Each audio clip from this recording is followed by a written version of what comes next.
최근 자필 편지를 통해 한국으로의 기순 의사를 공식적으로 밝혔습니다. 우크라이나 전에 참전했던 북한 군인들의 실상들 이런 것들이 전혀 안 밝혀졌잖아요. 자기가 그렇게 주장해왔던 러시아 파병에 대한 어떤 당위성 이런 것들이 단번에 무너지고 북한 내부에도 이런 소식이 사실 전해질 가능성이 커지거든요. 러시아가 타타르스탄 알라부가 경제특구의 자폭 드론 공장에 북한 노동자 1만 2천 명을 파견할 계획이라고 밝혔습니다. 김정은 입장에서 우리 돈으로 3,600억이 연간 들어오더라고요. 북러 관계가 종전 이후에도 지속될 수 있을 거냐? 김정은의 꿈에 불과하겠죠. 12월 중순에 한국의 외교부 당국자하고 러시아 외무부의 북핵 담당 국장 대사가 비밀 접촉을 했지 않습니까? 전후 복구 부분에서 한국 기업의 참여라든가 또 그동안에 소원해졌던 한러 관계의 복원,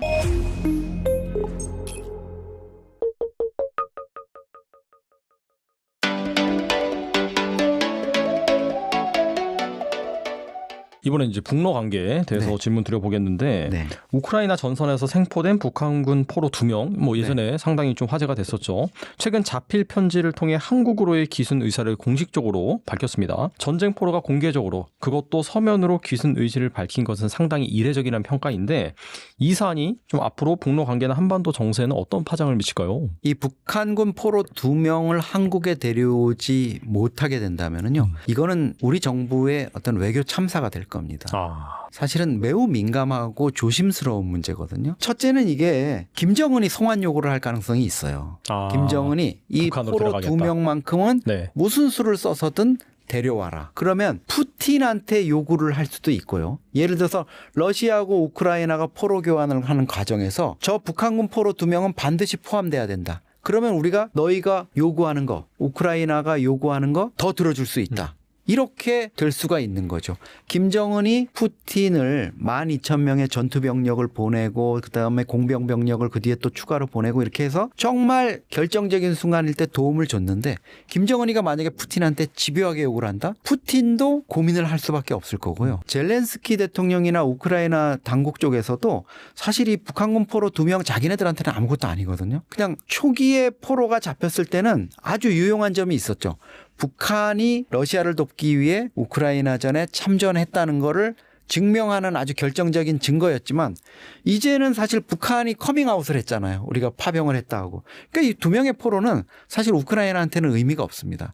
그렇기 때문에 자칫하면 여기서 러시아와 우크라이나의 포로 교환 또 북러 관계 또 우크라이나와 러시아 사이의 어떤 종전 과정에서의 주고받기에서 이 2명이 북한으로 넘겨질 가능성도 있거든요. 한국 정부의 태도가 매우 중요합니다. 한국 정부가 이미 한국에 오기로 의사를 밝혔기 때문에 우크라이나 너희가 이 2명을 돌려보낸다는 것은 사지로 내모는 거고 그러면 우크라이나 너희가 정말 인도적으로 국제사회로부터 비난을 받게 될 것이라는 걸 외교적 노력을 이제 경주를 해야 되고요. 미국 측에도 이 부분을 분명히 전달을 해야 되거든요. 그래서 미국이 어떤 식으로든지 이 포로 2명은 한국으로 와야 된다는 이런 것들을 좀 분명하게 해야 이 문제가 저긴 하지. 지금처럼 좀 이재명 정부가 지금은 보면은 조금 무관심한 것 같아요. 무관심하고 그냥 굳이 한국으로 꼭 데려와야 되느냐에 대한 결연한 이런 거가 좀 없는 것 같은데 이거 잘못 다루면 제가 보면 예상외로 상황이 좀 심각하게 돌아갈 수가 있습니다. 예, 그 포로들이 결국에는 이제 한국에 돌아오면은 네. 러우 전쟁의 참상이라든지 그냥 북한이 어떻게 이제 참전하겠고 이런 그렇죠. 거에 대해서 디테일하게 말할 수가 있는데 네. 근데 이런 것들을 사실 북한 입장에서 상당히 좀 가시거리가 될 수 있겠네요, 진짜. 그럼요. 그 부분이 엄청 부담이 될 수 있죠. 사실 그동안에 이 포로 2명이 언뜻 얘기한 거 말고는 우크라이나 전에 참전했던 북한 군인들의 어떤 실상들 이런 것들이 전혀 안 밝혀졌잖아요.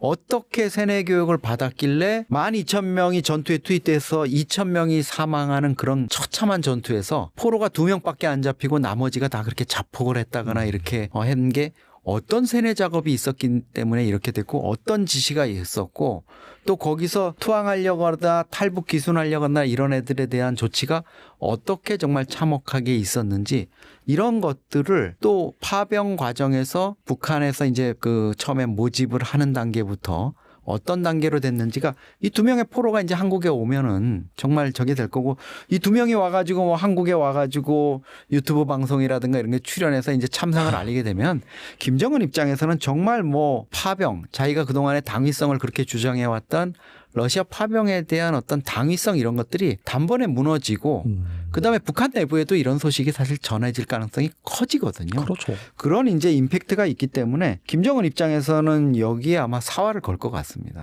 야, 근데 이게 참 정부에서 이걸 잘 추진해야 되는데 쉽지 않아 보이긴 하네요. 지금 뭐 아무래도 스탠스 자체가 북한이랑 좀 잘 지내보려고 하는 좀 그런 쪽이기 때문에 완전히 딱 간계를 어느 정도 선을 그어놓고 데리고 오고 좀 그런 문제가 있어야 되는데 아무튼 잘 지켜볼 필요가 있을 것 같습니다. 자, 러시아가 타타르스탄 알라부가 경제특구의 자폭 드론 공장에 북한 노동자 1만 2천 명을 파견할 계획이라고 밝혔습니다. 유엔 대북 제재를 정면으로 위반하면서까지 이런 대규모 파견이 추진되는 배경 어떻게 봐야 될까요? 일단은 경제적 이익입니다.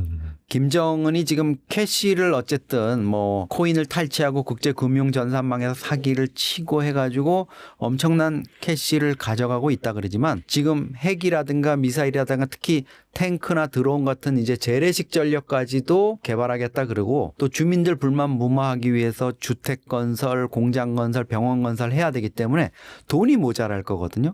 그런데 12,000명의 북한군을 투입했을 때 기준으로 제가 보니까 이 사람들이 한 달에 2,000불씩 이제 용병 형태로 받아서 연봉이 24,000불이지 않습니까? 10,000명 기준으로 하면 김정은 입장에서 우리 돈으로 3,600억이 연간 들어오더라고요. 한 달에 이제 300억이 넘는 돈이 들어오는 건데 이런 그룹이 몇 개가 있는 거죠.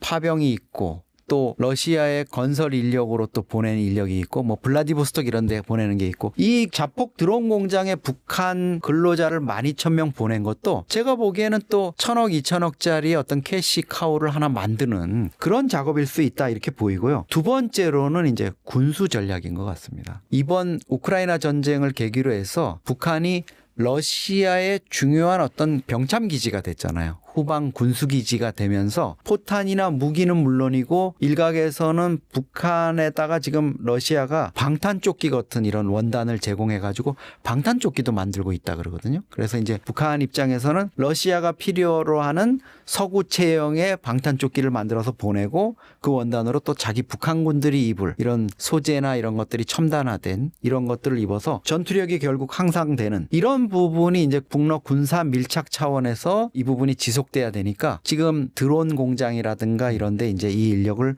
보내는 이런 게 있는데요. 이거를 북한이 최근 들어서 10,000명 규모로 이렇게 과감하게 할 수 있는 또 다른 배경이 있습니다. 탈북 문제를 걱정 안 해도 되거든요. 과거에는 러시아의 근로자나 이렇게 보내면 다 거기에서 탈북해가지고 한국으로 왔지 않습니까? 러시아에 이제 유엔 고등난문 판무관실이나 뭐 이런 것들이 있거든요. 사무소.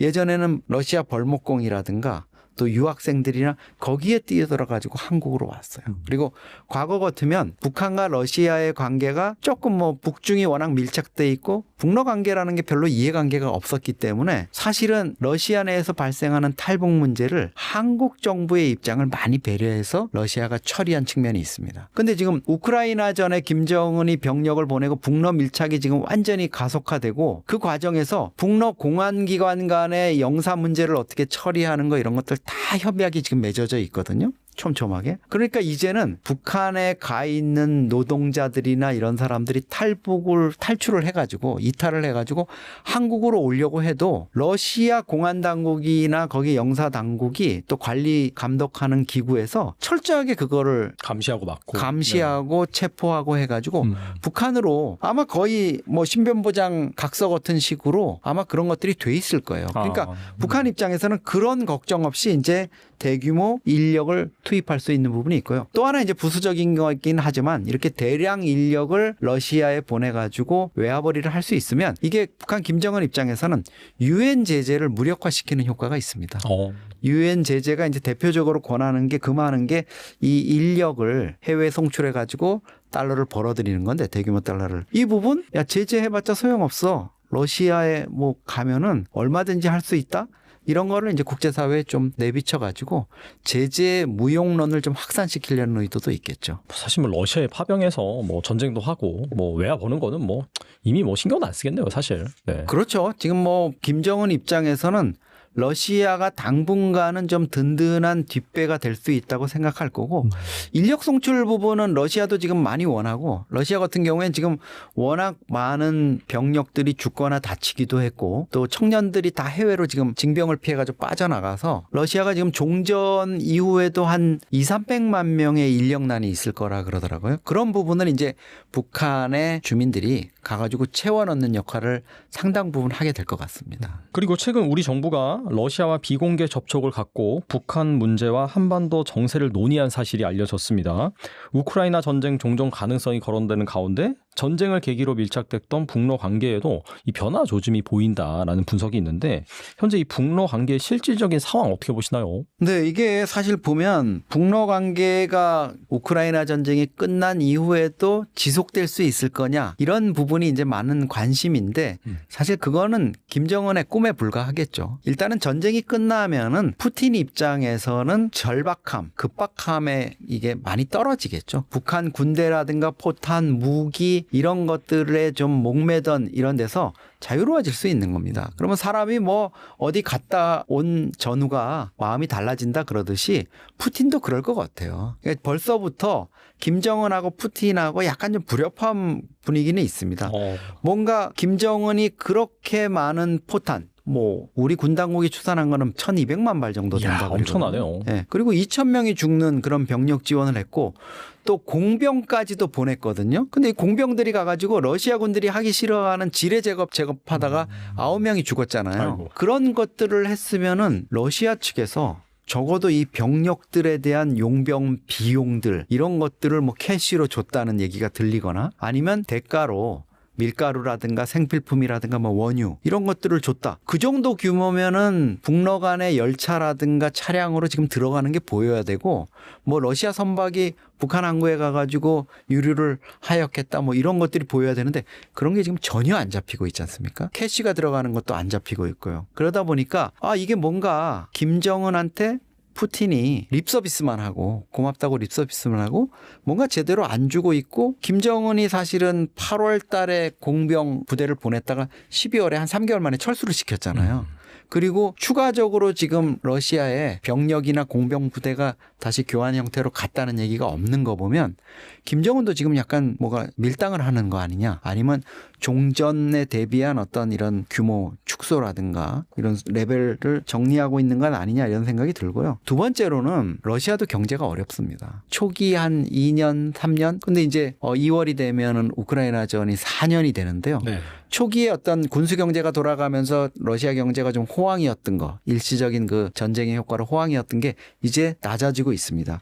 경제가 2024년에 4.3%였거든요. 괜찮았죠. 근데 이게 이제 2025년 전망치를 보면 국제통화기금 IMF는 0.9%로 확 떨어질 거라고 보고 있어요. 러시아 재무부도 한 1.5%밖에는 안 될 것 같다. 이렇게 낮춰 잡는 거는 러시아 경제가 이제 전쟁의 어떤 후유증, 여파 이게 이제 몰려온다고 볼 수 있습니다. 그래서 지금 보면은 종전 후에까지도 계속 북러 관계가 좋기는 어려울 것 같고요. 이게 좋으려면 사실 북러 간에 교류의 어떤 기초 체력이 좀 있어야 되거든요. 그게 이제 경제 교역이 좀 뒷받침하면 되는데 이번에 우리 국가 데이터센터 그러니까 통계청에서 북한 경제에 대해서 이렇게 평가 내린 거 보면 작년도 북한의 대외 교역 중에서 중국이 차지한 게 98%더라고요. 그리고 러시아가 북한 경제에서 차지하는 게 1%가 안 됩니다. 그러면 이거는 거의 의미가 없다고 봐야 되거든요. 그러니까 그런 내구력도 떨어지기 때문에 북러 관계가 종전 이후에 또 중장기적으로 지속적으로 김정은과 푸틴이 얘기했듯이 밀착관계, 혈맹관계가 유지된다? 이거는 좀 쉽지 않을 것 같습니다. 전쟁이 끝난 뒤를 생각해 보면은 러시아로서는 제재 완화 이후 그 산업 복구, 뭐 경쟁 활성화 이런 부분이 상당히 중요할 텐데 네. 그렇기 그렇기 때문에 사실 이 북한이 사용 가치가 없어질 수 있는 그런 네. 부분 말씀해 주셨고요. 결국에는 이 한국 기업들과 협력이 불가피하다라는 네. 그런 지적도 나오거든요. 그래서 아무튼간에 전쟁 이후에는 이 러시아의 뭐 경제라든지 외교라든지 그런 흐름이 이 한국 쪽으로 좀 기울 가능성 없을까요? 그래서 12월 중순에 우리 한국의 외교부 당국자하고 러시아 외무부의 북핵 담당 국장 대사가 비밀 접촉을 했지 않습니까? 네. 그게 이제 공개가 되면서 난리가 난 것도 바로 이제 우크라이나 전쟁 종전 이후에 한러 밀착 가능성 때문에 그러거든요. 그러니까 한국은 사실 뭔가 이제 전후 복구 부분에서 한국 기업의 참여라든가 또 그동안에 좀 소원해졌던 한러 관계의 복원 이런 쪽, 그다음에 러시아를 통해서 대북 영향력을 좀 발휘할 수 있는 이런 부분을 위해 가지고 접근을 한 것 같고요. 근데 러시아도 사실 그런 계산은 일치가 됐는데 이게 보면 만약에 러시아가 지금 국면에서 한국하고 만났다 그러면 북한 보기가 좀 그럴 거 아닙니까? 그렇죠. 그러니까 이거는 1.5트랙이었다. 그러니까 무슨 그 민간 차원의 그냥 이렇게 연구 이런 스터디 모임 세미나였는데 온 것뿐이다. 이렇게 이제 포장을 해가지고 둘러댔죠. 근데 이미 우리 한국의 주요 기업이라든가 건설 이런 전후복구 이런 경험이 있는 그리고 로펌이라든가 회계법인은 러시아 전쟁 이후에 전후복구 부분에 이미 깊숙하게 연구를 하고 실제 이제 스터디를 하고 있습니다. 그러다 보니까 사실 이런 준비 작업이 이루어지는 게 주가에도 반영이 되고 있잖아요. 왜 종전된다 그러면 그 전후복구 업체들이 조금 뛰고 이러는데 사실 전후복구라는 거는 원래는 그 해당 국가의 전쟁 수행에 일정 부분 기여를 한 그 기업 비율대로 나눠 먹는 거거든요. 네네. 근데 한국은 사실 러시아의 전쟁 수행에는 뭐 도움을 준 거는 없고 오히려 이제 우크라이나를 좀 지원하면서 러시아가 좀 불편했던 건데 다행스러운 건 이제 한국이 러시아가 얘기했던 레드라인은 넘지 않았습니다. 러시아가 계속 얘기했던 게 우리한테 얘기했던 게 살상 무기를 한국이 만약에 우크라이나에 지원하면 그거는 우리와 전쟁을 하는 걸로 간주하겠다 이랬는데 우리가 이제 거기까지는 넘어가지를 않았고요. 한국 입장에서는 지금 러시아의 시장이라는 측면도 있지 않습니까? 그렇죠. 네, 그러니까 거기에 우리가 기존에는 이제 자동차라든가 자동차 부품 그리고 화장품 수출이 많았어요.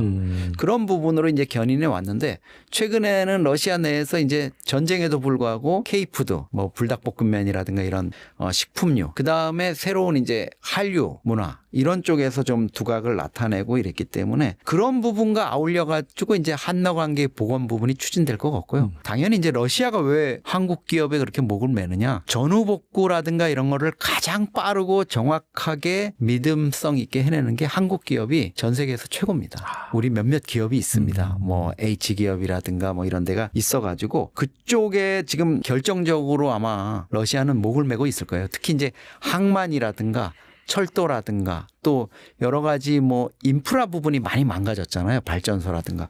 그런 부분은 그냥 아무나 할 수 있는 게 아니거든요. 북한도 전후복구하는데 뭐 5천 명의 군인 건설자를 보내고 이랬는데 그거는 이제 단순 노무 수준이고 정말 이 인프라 복구에 필요한 이런 부분은 한국과 협의할 수밖에 없는 이런 상황인 것 같습니다. 네, 오늘 나와주셔서 정말 좋은 말씀 많이 해주셨는데 끝으로 이 영상을 보신 분들 위해서 한 말씀만 부탁드립니다. 네, 2026년 한 해도 사실 격동의 시간이 될 것 같습니다. 북한이 노동당 9차 대회라든가 다른 여러 가지 계기를 통해서 김정은이 새로운 또 전략 노선 그리고 핵과 미사일 외에 다양한 도발 형태를 보여줄 수 있는 이런 쪽에 좀 치중을 하기 때문에 우리로서는 조금 더 촉각을 곤두세우고 볼 수밖에 없는 이런 상황이 이어질 것 같습니다. 여러분과 보다 빠르고 정확한 정보 분석으로 계속 찾아뵙도록 하겠습니다. 감사합니다. 네, 센터장님 말씀하신 것처럼 2026년에는 더 이 북한 관련 이슈가 다이나믹하고 우리 또 뭐 외교라든지 경제 이런 부분에 더 밀접하게 연관되는 이슈가 있을 것 같긴 한데 또 센터장님과 그런 이슈 생길 때마다 모셔가지고 현안 한번 들어보도록 하겠습니다. 네, 지금까지 이영종 센터장님 좋은 말씀 감사합니다. 네, 감사합니다.